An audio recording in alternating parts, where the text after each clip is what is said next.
ហៀបលេងបងក្មេងសញ្ជឹងនឹកថោមព្រលឹងគួចង់ដេកផ្ដិត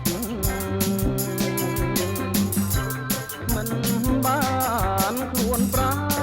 នបានយកតែចិត្តបានត្រឹមលិខិតចិត្តអន់ទាំងសាបងហុចសម្បត្តិស្ទើរផុនដង្ហើមបែងដងចាប់ដើមទួខ្លួនឯងថាបើគេមិនស្និទ្ធ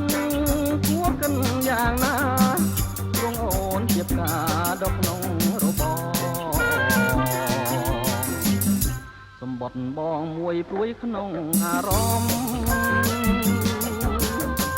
បែបមុនសំដំជួបគៀងឆ្លើយឆ្លងពីតូចធ្វើកោអូនជាងលើខ្នងជាងជាកំរងពន្លកស្នេហាសម្បត្តិថ្ងៃនោះចាឈ្មោះអូនបងជាងពេញចងក្រងលែខាយវិចាបងលួនលន់ទួសូមជាមេត្តាសូមចិត្តបុប្ផាប្រណីបងផង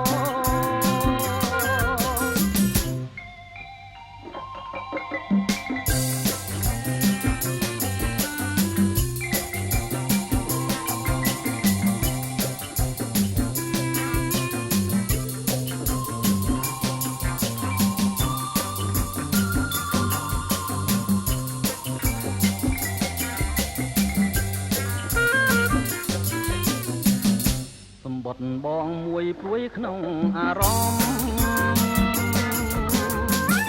តែមុនសំដំជួបគៀងឆ្លើយឆ្លងពីតូចធ្វើកោអូនជាងលើខ្នងនាងជាកំរងបន្លកស្នេហាសម្បត្តិថ្ងៃនោះចាឈ្មោះអូនបង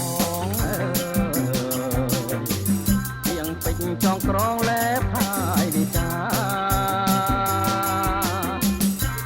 បងលួនលន់ទួ